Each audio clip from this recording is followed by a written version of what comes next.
¿Qué va a pasar cuando termine la guerra entre Rusia y Ucrania? Es lo que propone el señor acá del canal Warfront. Vamos a ver qué dice. Por primera vez en 3 años y medio, existe una posibilidad real de que la invasión rusa de Ucrania pueda terminar. O, para ser un poco más precisos, existe la posibilidad de que se detenga en seco si Vladimir Putin decide poner fin a la violencia, intercambiar un poco de territorio y entrar en un periodo de paz mientras se sienta en aproximadamente una quinta parte de la masa terrestre de Ucrania antes de la guerra. Si eso parece un trato injusto para Ucrania, bueno, es porque lo es. Pero según el líder de Ucrania y sus socios en Europa, podría ser un precio que valga la pena pagar para detener el derramamiento de sangre. Pero será esto, ¿cuándo una paz no es realmente una paz? Y la respuesta es que es cuando ambas partes reconocen que una tregua es poco más que una pausa en la violencia y que, si el pasado predice el futuro, las ambiciones de Vladimir Putin no se verán satisfechas con solo una quinta parte del territorio ucraniano bajo su control. Si Ucrania y Rusia pueden acordar los términos de la paz, y seamos claros, ese es un sí enorme, entonces ambas partes entrarán en un nuevo tipo de contienda, apuntalando sus fortificaciones, reforzando sus ejércitos, llamando a sus aliados y preparándose para una segunda fase del conflicto que podría comenzar en cualquier momento. El acuerdo de paz que está empezando a tener lugar en Europa del Este no es el tipo de paz en el que todo el mundo puede respirar aliviado. Es el tipo de paz que lleva a unos meses muy tensos y luego a unos años muy tensos en los que Ucrania tendrá que construirse como una fortaleza impenetrable antes de que Rusia esté lista para tragársela entera. La paz como pistoletazo de salida.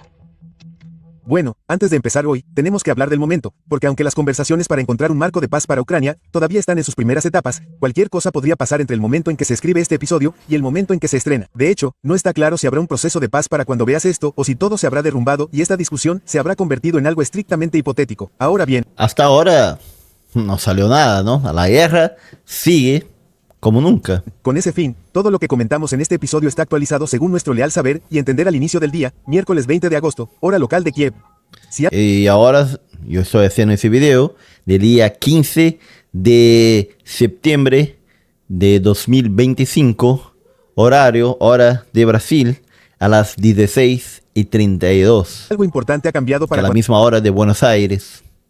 Cuando veas esto, ten por seguro que volveremos aquí para cubrirlo. Ahora bien, no vamos a ofrecer un informe completo sobre el debate de paz hasta ahora. En su lugar, te remitiremos a un episodio completo que publicamos sobre el tema hace un par de días. Pero, a grandes rasgos, así están las cosas en el momento de escribir este artículo. Durante el fin de semana, Vladimir Putin y el... Bueno, vamos a adelantar acá entonces para ver qué dice, cuál sería la posibilidad.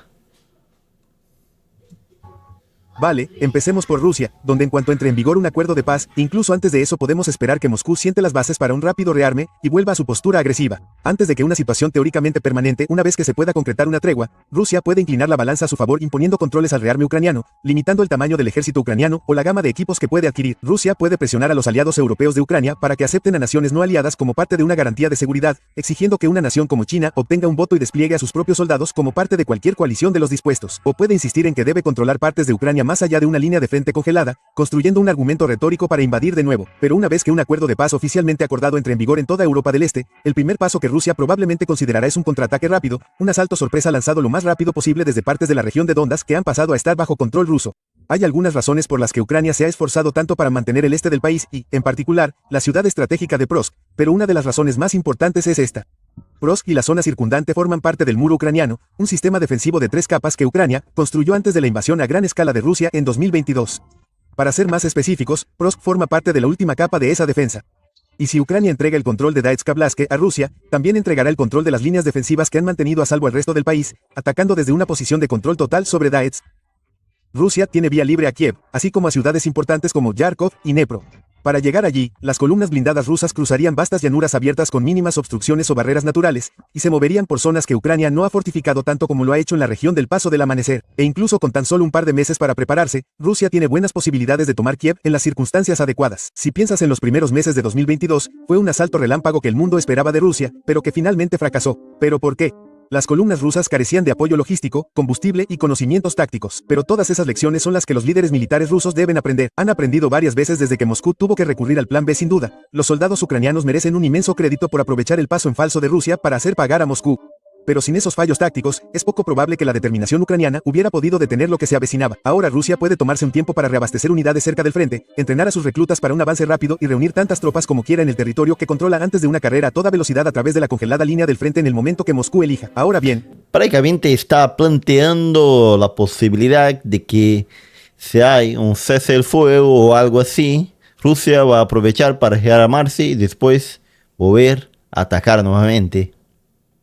Espero que no, espero que no. Analizaremos las opciones de Ucrania para evitar ese asalto relámpago en el próximo capítulo, pero basta con decir que esta preocupación encabeza la lista tanto para los líderes civiles como para los planificadores militares ucranianos. En caso de que no se produzca un asalto relámpago, Rusia tendría grandes incentivos para mantener el proceso de rearme en marcha durante el mayor tiempo posible, no solo para intentar intimidar a Ucrania, sino para mantener a flote su propia economía. Rusia pasó a una economía de guerra a gran escala una vez que comenzó la invasión, aprovechando las tasas excepcionalmente altas de gasto militar para mantener la economía en marcha a pesar de la presión de las sanciones, el relativo aislamiento económico y una serie de otros desafíos que podrían haber llevado al colapso económico. Incluso ahora, la economía de Rusia parece estar sobrecalentándose y la nación definitivamente pagará un alto precio si saliera de su alineación de guerra. Así pues, pese a los costes a largo plazo, Putin busca mantener esa economía de guerra el máximo tiempo posible. Para lograrlo, Rusia debe seguir invirtiendo dinero en su complejo militar industrial, encadenando artificialmente la economía mientras las fábricas producen tanques, piezas de artillería y otros equipos de combate bélico, posiblemente a un ritmo cada vez mayor. Esa acumulación militar puede usarse para amenazar a Ucrania con equipos y municiones que se producen en mayores volúmenes, de mayor calidad o en modelos más nuevos y sofisticados.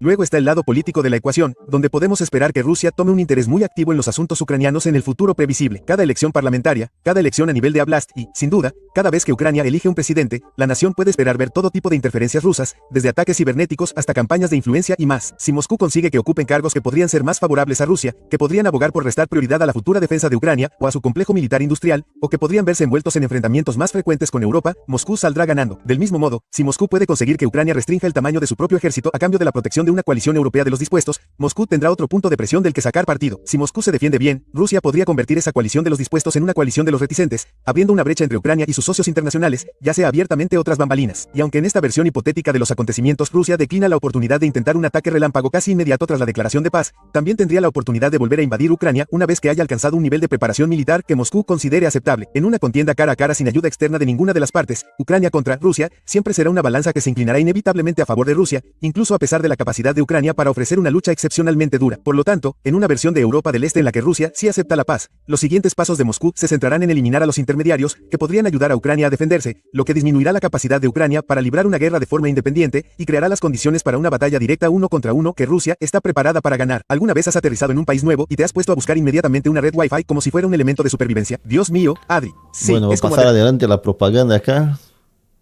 Listo.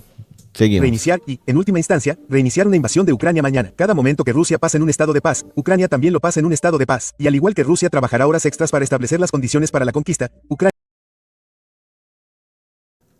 Se tildó la cosa acá.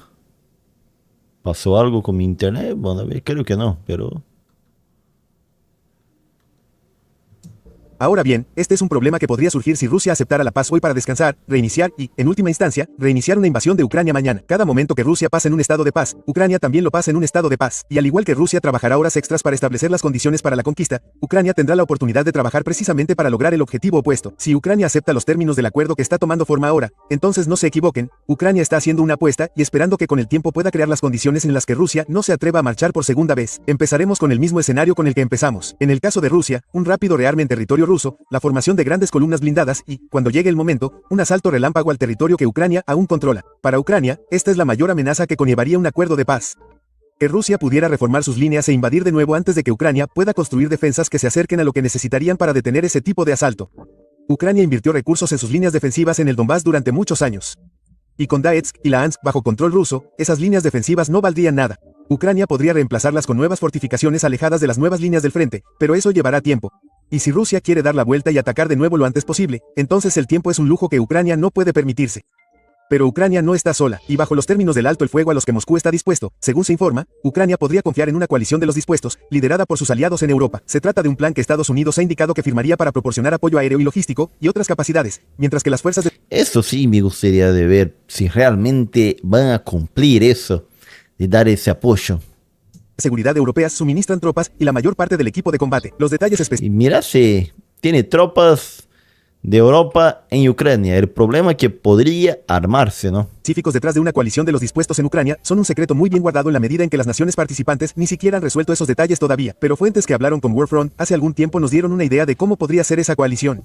Eso incluiría varios miles, aunque no varias decenas de miles de soldados internacionales en suelo ucraniano, respaldados por una fuerza naval y aérea mucho más poderosa componentes, con aviones y barcos estacionados tanto en territorio ucraniano como en el territorio de los países miembros de la OTAN cercanos, donde cualquier ataque ruso que los tenga como objetivo correría el riesgo de invocar los principios de defensa colectiva de la OTAN. Ucrania, según las últimas noticias de Washington, podría beneficiarse de una garantía de defensa colectiva propia, mientras que Francia ha explorado la idea de ampliar su paraguas nuclear mediante el despliegue de aviones con armas nucleares en otros países de la OTAN, lo que podría ofrecer a Ucrania un lugar también bajo ese paraguas. Si se desplegaran rápidamente tropas europeas y aliadas mediante una coalición de los dispuestos, Ucrania podría detener un rápido cambio de rumbo ruso antes de que siquiera se ponga en marcha. En el mejor de los casos, Rusia seguiría necesitando varios meses para reconsolidar sus fuerzas, mientras que, si las tropas europeas estuvieran dispuestas a vivir en una relativa incomodidad durante un tiempo, los primeros campamentos de soldados de la coalición podrían tardar tan solo 1 o 2 semanas en empezar a aparecer en zonas cercanas a la línea del frente. No haría falta mucho, solo soldados europeos dispersos por el este de Ucrania como una especie de trampa que Rusia tendría que evitar. Si se apartan esos soldados europeos, la coalición europea entrará en acción, trayendo todo tipo de equipos sofisticados que en unos pocos meses el rearme ruso no va a poder competir. Si se coloca la coalición de los dispuestos, los aliados de Ucrania podrían comprarle a Kiev el tiempo que necesita para descansar y reabastecer a sus propias tropas, construir las primeras series de nuevas fortificaciones o tomar otras medidas para garantizar que Rusia se lo piense 2 veces antes de atacar. Y al igual que Rusia puede beneficiarse de mantener viva su economía de guerra, Ucrania puede convertir su aparato militar industrial en tiempos de guerra en una herramienta para construir un renacimiento de la defensa europea. La industria armamentística de Ucrania ha experimentado un auge durante el transcurso de la guerra contra Rusia, especialmente sus diseñadores y fabricantes de drones y otras empresas que trabajan con tecnología avanzada. Pero aunque la economía de Ucrania necesita desesperadamente un descanso del gasto bélico, una de las cosas más valiosas que los aliados internacionales de Ucrania podrían aportar a Kiev sería una avalancha de lucrativos contratos para mantener abiertas las líneas de montaje ucranianas. Es un beneficio mutuo para Europa. Londres, París, Berlín y Varsovia mejoran enormemente sus propias fuerzas armadas al tiempo que garantizan que los innovadores y las fábricas de armas ucranianos puedan seguir funcionando. La inversión internacional ayuda a estimular la economía ucraniana, reconstruir la maltrecha nación y garantizar que cuando el ejército ucraniano esté listo para empezar a hacer pedidos al por mayor, sus proveedores nacionales no hayan quebrado en el ínterin. Como parte O sea, prácticamente tendría ayuda financiera de Europa para poder rearmarse, para poder hacer frente a Rusia, como lo está haciendo ahora, con la plata, el dinero de los impuestos de los europeos integral de sus y de los estadounidenses. iniciativas industriales militares nacionales, Ucrania puede dedicar más personal a la formación en algunos de los equipos avanzados que Ucrania ya ha recibido de socios internacionales, en particular aviones de combate, al tiempo que compra o acepta donaciones o préstamos de otros equipos occidentales. Sin una guerra de agua, Ucrania puede dedicar tiempo a preparar a sus tropas en sus instalaciones para dar cabida a ese hardware avanzado y, al mismo tiempo, reforzar su ejército para que, en caso de una segunda invasión rusa, Ucrania sea más formidable de lo que nunca fue en 2022. Mejor aún, Ucrania puede adoptar un enfoque similar al de Taiwán, la denominada estrategia del puerco espín, que vería su arsenal de armas de largo alcance que podría utilizar contra Rusia a gran escala si Rusia fuera lo suficientemente insensata como para intentar atacar. Ucrania ya tiene amplios diseños de drones que podrían producirse en masa para ese propósito. Y si esos drones... Eso de los drones realmente está cambiando la forma en que se hace la guerra, porque sale mucho más barato que tanques y todo, y es mucho más efectivo. Otro día vi un video de 2 drones peleando entre ellos, entonces creo que la guerra realmente está cambiando. Se combinan con un arsenal enormemente ampliado de tripulación. Mejor, la forma de hacer la guerra, ¿no? Y misiles balísticos, entonces Ucrania podría anunciar claramente a Rusia que si Rusia se atreve a atacar, se encontrará con una lluvia torrencial de municiones explosivas que caerán por todo su valioso territorio. Las defensas aéreas de Rusia ya han demostrado ser bastante vulnerables durante la guerra, y reemplazarlas requiere mucho tiempo y es costoso. Sin duda, a Rusia le llevaría mucho más tiempo reponer sus existencias de S-400 que a Ucrania atender pedidos al por mayor de tamaño decente de unos cuantos sistemas de misiles de largo alcance y drones que ya se están produciendo en masa. Lo más importante de todo es que Ucrania puede jugar con las probabilidades a su favor y llevar a Rusia a la espera definitiva, construir un arsenal con poder disuasorio, dar la bienvenida a fuerzas aliadas en su territorio y ver si Ucrania puede sobrevivir al dictador de 72 años al frente de la Federación Rusa. Putin Sur ha sido durante mucho tiempo objeto de especulación. Desde luego, no ha tenido muy buena pinta en sus últimas apariciones. Y si Ucrania puede evitar que Rusia ataque durante, digamos, 3 o 5 años, entonces no hay forma de saber qué podría pasarle en un país donde ya ha sobrevivido al lapso de años que el hombre promedio podría esperar sobrevivir. Si en ausencia de Putin, Rusia fuera tomada por un líder más moderado o más reacio al riesgo, entonces la amenaza de invasión rusa podría desaparecer literalmente de la noche a la mañana, o incluso si Putin demuestra que puede aguantar unos años más. Ucrania tiene muchas más probabilidades de sobrevivir a la economía de guerra rusa. Rusia no puede simplemente cocinarse para siempre, y cuanto más tiempo intente inflar artificialmente su economía, mayor será el precio que pagará a largo plazo cuando las cosas inevitablemente se derrumben. Si el Kremlin no tiene los fondos para apoyar una guerra, entonces no importa particularmente quién estaría enfurruñado en el palacio presidencial. El resultado práctico es el mismo en cualquier caso. La apuesta definitiva tanto para Rusia como para Ucrania. El acto de acordar una tregua en su frente compartido constituiría la apuesta definitiva. Al firmar en la línea de puntos, Moscú y Kiev estarían apostando a que podrían convertir un alto el fuego en su beneficio a expensas del otro. Moscú sentará las bases para una tregua renovada y mucho más rápida, ofensiva, y Kiev se convierte en una fortaleza antes de que Rusia pueda intervenir. Es un juego de suma cero y un juego en el que el castigo para el perdedor es catastrófico. Conquista en el caso de Ucrania o un fracaso geopolítico abyecto en el caso de Rusia. Pero aunque los costes puedan ser altos, eso no significa que Rusia o Ucrania no estén dispuestas a probar suerte. Después de todo, continuar la guerra en su forma actual conlleva sus propios riesgos para Putin y Zelensky. Desde la perspectiva de ambas naciones, hay algo que decir sobre establecer al menos una paz temporal mientras haya una oportunidad, y luego girar para jugar el juego largo, que tanto Rusia como Ucrania tienen buenas razones para creer que podrían ganar. Una vez más, todo esto solo sucederá si estas dos partes realmente acuerdan un alto el fuego, y hay muchas posibilidades de que finalmente no lo hagan. Pero si lo hacen, si los cimientos de un acuerdo de paz que estamos viendo esta semana pueden evolucionar hacia algo real, entonces Ucrania y Rusia jugarán para ganar. En ese escenario, Vladimir Putin tiene amplios medios y métodos a su disposición para manipular a Ucrania, para expulsarla de Occidente o para acumular poder con el fin de conquistar K, ¿verdad? Pero cada opción para Rusia lleva tiempo, y ese es el tiempo que Ucrania también tendrá para fortificarse, reconstituir su ejército, reorganizar sus defensas y prepararse para disuadir o defenderse de una reapertura del conflicto. Si Ucrania tiene tiempo, Ucrania puede ganar, y en el caso de la única excepción, un rápido asalto ruso antes de que Ucrania pueda recomponerse, dependerá de la coalición de los dispuestos a demostrar que es fiable para que Ucrania pueda protegerse de un rápido ataque ruso que podría acabar con toda la nación. Si Ucrania puede evitar ese destino, entonces Ucrania tiene tiempo, y si Ucrania tiene tiempo en un periodo de paz relativa, entonces Ucrania puede proteger lo que queda de su soberanía para siempre. No sería fácil, no sería justo. Pero se esperaba que Kiev cayera en el lapso de una semana en 2022. Que Kiev logre en 2025 un acuerdo de paz que pueda despejar el camino hacia la supervivencia durante décadas sería un logro muy bienvenido. Gracias por ver el video. Interesante realmente lo que propone acá. Y vemos que para Rusia no es tan fácil así también la invasión de Ucrania. Vemos que tiene tomado prácticamente 20% del territorio de Ucrania, pero no logra avanzar mucho más que eso. Así como Ucrania también no logra recuperar mucho más que eso. Parece que la guerra está un tanto estancada, parada con los avances. Bueno, vamos a ver qué dice la gente acá en los comentarios. Pero prácticamente acá dijo de forma general de que los dos estarían se preparando caso haya un cese el fuego para una nueva guerra. Eso sí, estaría bastante mal, ¿no? 28 de agosto, así es como el hombre tiene tantos canales abiertos que actualiza desde el futuro. Dormísimo a esa altura empiezo a creer que podría haber múltiples. Bueno, acá quiero ver alguien que comenta sobre el caso acá. Si el siglo XXI me ha enseñado algo, es que las guerras no parecen terminar como antes. Simplemente entran en una fase diferente y continúan hasta que alguien se quiebra en algún punto. E incluso entonces, eso tampoco significa necesariamente el fin de un conflicto. Cada vez que ocurre un evento militar importante en el mundo, me imagino tu cara en el meme de Matthew McConaughey fumando.